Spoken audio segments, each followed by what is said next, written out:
Welcome to Fortinet Live. I'm Sarah Ryba, a tactical threat analyst at Fortinet. Today, I have the pleasure of welcoming the first, second, and third place winners of Fortinet's Ultimate Fabric Challenge competition, joining us to discuss their experiences and careers in cybersecurity. Alan Baker, Jesse Homa, and Ben LaHaray. Thank you all for being here today. Having competed in and won multiple Ultimate Fabric challenges myself, I know how thrilling and challenging the experience can be. I'm excited to hear about the obstacles you all overcame and the moments that led you to the finish line. Let's dive in. For starters, can each of you provide a quick overview of what you placed in this year's UFC competition, your current role, and how you ended up in cybersecurity? Sure. So my name is Jesse Homa. I placed first in this year's UFC competition. I'm currently working as a senior project engineer at Cyber Advisors, which is a managed service provider based in Minneapolis, Minnesota in the United States. I initially started my career in network infrastructure support about 15 plus years ago, and then I had a passion for security, so I started getting more into firewalls, endpoint security, network access control. Cool. I'm Alan Baker. I'm from IP Glass. We're based out of Sydney, Australia. We're a managed security provider. I work from home in Tassie, in the far south of Australia. I've been in this company for about 12 months. I don't know if I just said, but I came second in the UFC globally. I've been working with Fortinet for 5 or 6 years. I kind of started my security role by accident. I was given the option to go to a 2-day Fortinet training course and thought that was pretty fun. So I got into that, and that was about 8 or 9 years ago, and it's been a blast since then. Very good. And my name's Ben LaHaray. I came third in this year's competition. So for this competition, my current role, I'm a solutions architect inside a distributor. So I've done a few UFCs over the time, and that was my preparation for that was for doing that in there. Ending up in cyber was almost by accident as well for me. I was at this distributor doing a different set of products. The role came up for Fortinet, and they needed someone that could also take on the certified trainer role, which is also what I do here. So I put my hand up, walked in, and about 8 years ago, I started dealing with Fortinet, and about 7 years ago, I became the certified trainer as well. That's fantastic. Thank you all for sharing that. I mean, first thing I want to just say is congratulations. I mean, being in the UFC competitions myself, I mean, I know firsthand, it's challenging, it's really fun. And you get down to those last few minutes and it gets a little stressful. And one of the things I love too about cyber, just the industry in a whole, is the broad array of opportunities that there are. Like, we can all say we're in cybersecurity, but we all do like completely different things almost. And I think that's really one of the fun aspects of the industry, and it's one of the more challenging things. The different, variety of skill sets that we can all offer to the industry. So I guess we'll jump into the next question.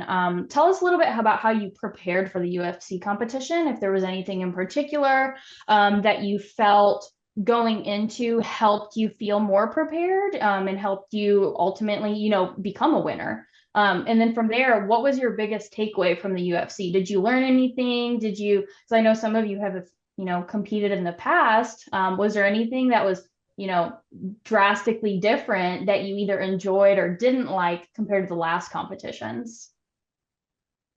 Sure. So actually, prior to the UFC competition, I was actually studying for and passed my NSE 8 or the FCX certification about 4 or 5 days prior to the competition.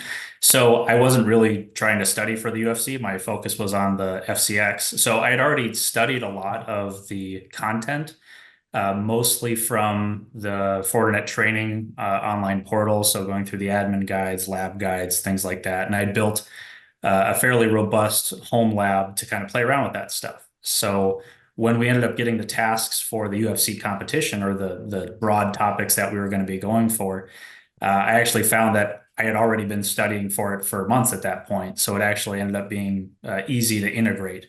There were a few products that I had to, build out extra labs or brush up on, but generally using that Fortinet training portal was my main resource. The biggest takeaway I have to say for the competition, other than the fact that we have to, keep on learning for all of these new technologies that are coming up, was just how surprised I was to be a part of just this big, community of like-minded individuals that were, some of the sharpest engineers I've had to work with. And being able to just talk at a high level about, the passionate that we have about cybersecurity and these technologies was just, it was just really warming to be able to, have those conversations outside of just my company or the team that I'm with, across regional or even across the world. So I thought that was pretty great. That's awesome. I guess I would love to say that's fantastic. Congratulations on the NSE 8. That's no easy feat at all. You should Thank be you. extremely proud of that. But other than that, Alan, take it away. I'd love to hear what you have to say as well. Yeah, I mean, for me, I started this journey years ago. I decided when my Fortinet Cam said, "Hey, Alan, why don't you sit the NSE 8 exam in 2019?" I thought, "Oh, that sounds like a great idea." Since then, I think I sat every single NEC Labs training course, read every single guide. Pretty much, I've done it all at one stage or another. So it kind of got me into the UFC because I've already touched all of those products. I think this must have been my fourth or fifth UFC that I've sat over the years, and they've definitely got better. They're definitely more focused, and they're definitely more point. And they relate to what we're doing on a daily basis. So it's not like you're studying for something you never use. You're studying for something that you're using regularly. So for us, it was really good. It makes us touch on some of the key products like the FortiPAM, the FortiSASE, the FortiSwitch. There's never been an AP. Maybe there will be in the next one. Who will know? But yeah, that for us is good. Like you get to study the stuff. You're forced to do it. Personally, for the UFC, I spent about 3 or 4 hours studying right before I jumped on the plane for the 32-hour trip to Vegas. So, I done a lot better than I thought. Actually, I got to the end of the competition. Actually, that was the start. About 10 minutes in, I thought, I've caked this. I'm just going to enjoy the show. I put my music on. I just had fun on the way. I got to the end. And it's like, wait, I'm sitting second. I'm not touching anything now because all I can do is make this worse. So, yeah, and like Jesse, the biggest takeaway is about meeting the other similar people in similar roles, talking to people, cruising around and learning how other people do stuff differently. So, yeah, that's the big thing. It's the connection, it's the learning, it's the also a bit of self-pride on the way as well. That's awesome. Thank you so much for that. Ben? So to add to what the other guys have said, as working in distribution and having to enable our partner community, I need to be on the cutting edge and learning all those new features. And fortunately, that's typically what UFC throws at us, is all those new features and all those new things that we need to understand how they implement. Also being a trainer, I need to be able to understand those concepts. Working in distribution also enables me to chop and change from different things and absorb that material as quickly as possible. There's not like I'm not assigned to a project and then I'm working on a project. I get lots of little things here and there and then have to analyze them quickly, figure out what the best solution is and go forward from there. That's been my preparation for UFC, is just doing my day-to-day job, which is really, really handy. So same as the other guys, pretty much. And I agree that the biggest takeaway and some of the best things from the UFC is the relationships with some of the people that you develop there. So yeah, it was great to catch up. So a couple of years ago, I was in UFC in the global competition, and one of the other guys wasn't there the next year, and then this year he was, and it was good to catch up with him again. And he's based in Brazil, and we've still kept in touch on LinkedIn and things like that. So it's building that sort of community and having those friends and relationships, and then engineering knowledge and talent that's shared is key to me. Yeah, that's always one of the things that I enjoyed most about, Experts Accelerate is, the UFC is fun and all, and getting to be competitive and apply some of those skills that you gain in your day-to-day career, as well as the training that you do. But just, being surrounded by other people who enjoy the same things that you do and getting to learn with them, bounce ideas off of each other is probably one of the most fulfilling things that I have gotten to experience at some of those competitions. And it seems like you all agree with that as well. So that's great that, other people feel the same way. So we discussed a little bit about the things that you guys did to prepare for the the UFC competition. But I want to ask, so how have, some of the trainings that you've done, specifically the NSE trainings, and the experiences that you've gained over your career, how has that benefited you overall? Sure. For me, I'd say one of the biggest skills that I got from both like the training portal as well as just, like I said, 15 plus years in IT and cybersecurity is you start to develop an understanding of how to break down a problem into its core components or pieces. And once you're able to kind of see the basic building blocks of any particular problem, it becomes a lot easier to troubleshoot or understand how to move forward with any kind of a problem. Both with the UFC tasks and even like the FCX, being able to just see and understand how the technology works and what the components are, it really helps you like deeply understand the problems and bring that to the table for your customers or whoever you're working with. The other side of the coin is kind of time management. So both UFC and the FCX, and in my day-to-day career, being able to prioritize tasks and understand like where and when I should put effort to get the most efficiency out of a given thing has been probably one of the bigger things that I've focused on, and I've been able to be successful with to make sure that my career has been running well by utilizing those. And the training portal and things like the UFC and the FCX really help show off those skill sets. Absolutely. Yeah. I honestly couldn't agree more. Alan, go ahead. I'd love to hear what you have to say as well. Yeah, so I'm a little bit different than Jesse. Like the time management stuff of the FCX and the UFC, I'm terrible at. I want to succeed. I want to make things right. And and that's a problem. Like you get to an FC the UFC challenge, you want to do something, it's like, this is really dodge. It's, do it easy way. It's like, no, we want to do it good, but it's just the step back. But sometimes you just got to cut it through. But it's right. It's about looking at the task, looking at the process as a whole, and taking that back to your clients as well. The NSE training, it really helps you get an understanding of what's happening and why it's happening. So it's not about, oh, I can do the outcome. It's about how you get there on the way through. So if something changes that you're not expecting, you can deal with it. So the training, the UFC, all of that stuff just makes life easier essentially. I mean, I can look at a FortiGate config file and know exactly what's happening and why it's happening and how to fix stuff. So if someone brings a silly problem to me, I can usually go, oh, here it is, line 20, that's your problem, and go from there. But yeah. Yeah, definitely over the years, like as you expose yourself to all these various different problems, and you realize, sometimes there's different approaches to troubleshooting the same problem. It kind of starts to click in your head. I mean, you can look at the same problem over and over and over, and people will be like, "Oh my God, you're magical, you fixed it." And it's just like, well, I've just seen it, 50 times. But I like that you mentioned the time management, because that's something that we all work on, I feel like, but the UFC really got me there, because I'm one of those stubborn people who I just want to, I'll pick something and I want to work on it until it's done, until it's perfect. And in the UFC, you can't necessarily do that because it's timed. And ultimately, if we all sat there we could sit there all day and we'd all probably, get all the points 100%. But it's ultimately, it comes down to, who can do it faster, who can do it first. So that was always a little bit of a struggle with me. But what are your thoughts, Ben? Yeah, I agree. Not letting perfect be the enemy of good enough is a key learning point from those things there. But in particular to NSE training, I've always been a trainer. Obviously, it's benefited my career because I'm a trainer and I have a job because of that. But I've always gotten feedback from people around the course about the structure and the plans and the way it goes to be implemented. Having a structured presentation with just enough material to understand the concept, and then a lab to actually absorb it. Because people learn different ways, taking on those skills and learning them both ways, through a presentation, through an instructor-led training, so you can ask questions and comments, and then through a hands-on lab is actually really, really beneficial and really strategic in the way that you can learn.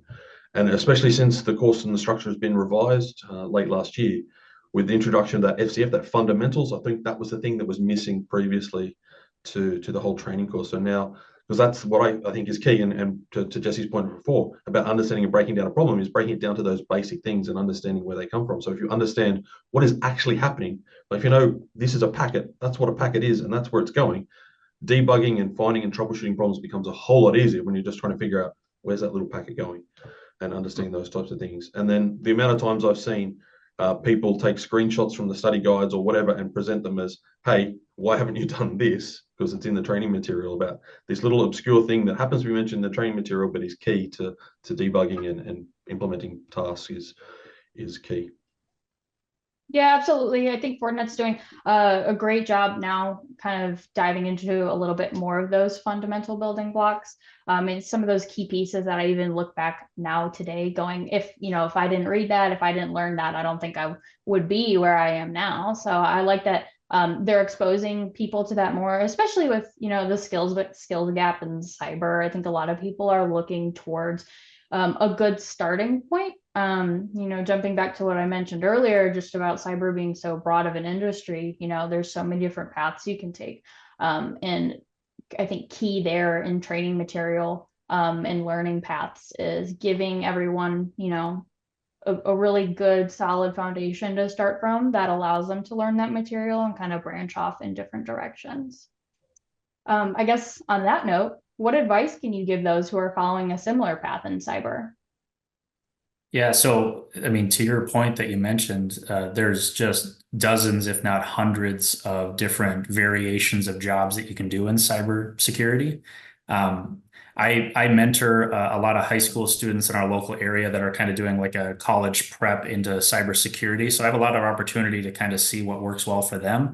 And what I've seen time and time again is just find things that you're really passionate about. I truly believe that if you're really passionate about something, let's say if you're going into cybersecurity and you really like working with hardware, you really like analyzing problems, you can find a job that boosts those strengths of yours. And anybody that's working towards something they're passionate about, they're going to be successful. You're going to understand the problems and the content deeper. You're going to have more confidence about, yourself talking about it, and other people are going to see that confidence and they're going to confide in you, work with you to solve any of the problems that you have. Aside from that, if you're in IT, I think building a home lab is almost key. It's worth its weight in gold to just really get your hands on the technology and understand what you're working with, and then gain that confidence. And then being able to have that, no matter what, is going to make you succeed regardless of where you go in your career, especially in cybersecurity. Fantastic. Thank you. Alan?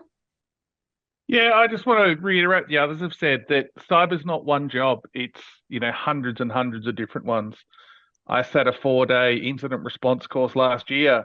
It was a great course. I got to the end of that course going, man, I do not want to work in incident response. I'm, really happy on the network front. Biggest advice going forward to anyone is just keep studying. Don't just focus on the outcome, focus on the journey, work out the why of why you're trying to do everything. If you have to do a task, don't just look at the end. Look at how you get there. Look at how you can improve the process. Look at how you can make, the world better and have a better understanding. And I want to also touch on the home lab stuff from Jesse, that you can't succeed in life unless you understand life. So get the home lab going. If you've got to do something, make sure you understand it. Spend an hour, work out how it works, work out how it doesn't work, and then just make it awesome. And then people are going to come to you and say, hey, how do you do this? And, like you said earlier, Sarah, that some of the stuff in the training guide, you've seen it years ago and you remember it. I've got training guides going back for the last, 8 years. And I remember, hey, I saw that really one obscure thing that there's this one command to turn off all web filtering. And lo and behold, that was a question in one of the NSE 8 exams. It's just the more you read, the more you look, the better it is. I mean, I've fallen asleep on keyboards so many times listening to those NEC videos, but, it pays off in the end. So just keep learning is the big takeaway. That's why you need an instructor rather than the video. There you go. So I can sleep on you, Mr. Ben. Yeah. I guess, Ben, you have an interesting point of view from an instructor. I mean, what kind of advice would you have that differs from what the other guys have mentioned? Well, I think it actually goes back to exactly what they're saying. There are many different paths. This is just one that I happen to end up on. I find what I enjoy and go with it. That's back to Jesse's passion explanation there as well. So try things, do things, play with things. If home lab works for you, then great, go and build it. If not, there are fast track modules to go and play and do hands-on. I find best by learning by doing. That doesn't necessarily mean everyone does, but find what works best for you and go ahead and do that.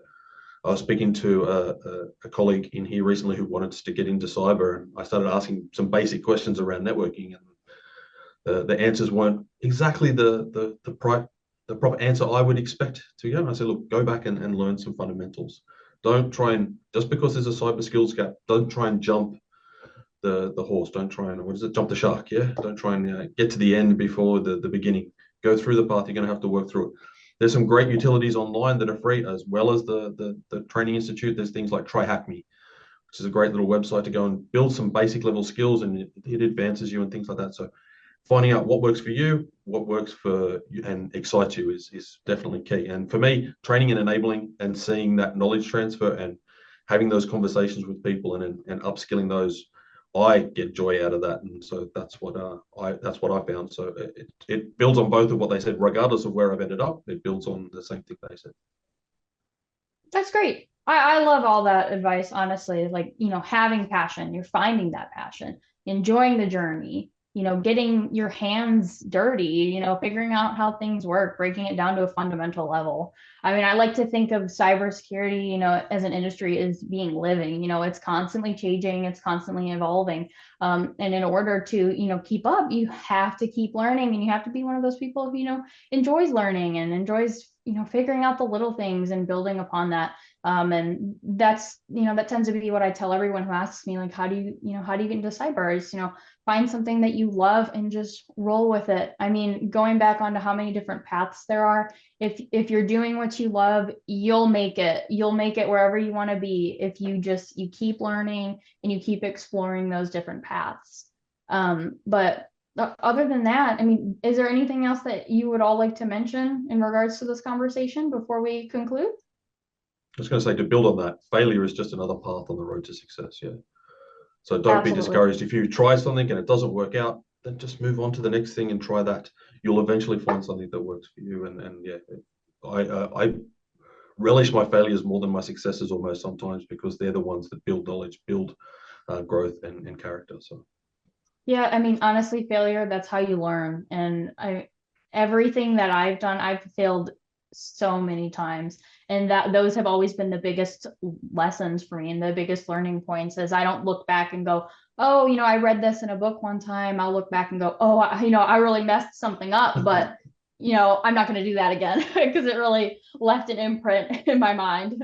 I'm sure all y'all can relate, and taking networks down and all that fun stuff. I just want to touch on one thing, Sarah, and it's about you. That you were a feared adversary for many of people, and people online were saying, "Oh no, Sarah's going to compete in the global UFC. Yeah, no one's got a chance. Sarah's going to kick her asses." I don't know if I could say that. Someone will have to edit it out, I'm sure. But then it got to the end. It's like, Sarah now works for Fortinet. Sarah's not going to globals. Hey, there was a massive cheer in the thing. So, I mean, for you, women in cyber, the right way to say it is, it's fantastic to see you go and see you push, and to have you up there kicking everyone else's butts. Just, commend you for that. And, shame we didn't get to compete against you again this year, but, hopefully, other people can follow in your footsteps and you do the same thing and, make the divide go away. That there shouldn't be women in cyber, as a difference. Everyone should have the same opportunity everywhere. So I like what you're doing, and congratulations for it. I just hope more people see what you're doing and follow through as well. Thank you. I really appreciate that. I never looked at it as being, a female up there with all the guys, until everyone points it out. I just go up there and try my hardest and keep my head down and, look at the clock like, oh crap, there's 30 seconds left. But I've always been very competitive, and, I'm bummed I didn't get to go to global with y'all this year, but at the same time, it took a little bit of stress off my back, so I'm not too beat up about it. But I really appreciate all that you said. I know for a lot of people, it means something, having women up there to kind of represent. And I think all the advice that y'all have provided today, and just the sharing of your experiences, I mean, man or woman, everyone can look at that, learn something from it, and use it to get out there. So thank you. Appreciate it. Well, other than that, I guess that concludes our conversation. Thank you once again for your time today. For those tuning in, don't forget to check out Fortinet's website, Fortinet.com, to learn more about the Ultimate Fabric Challenge and Fortinet's Training Institute certifications that we talked about today.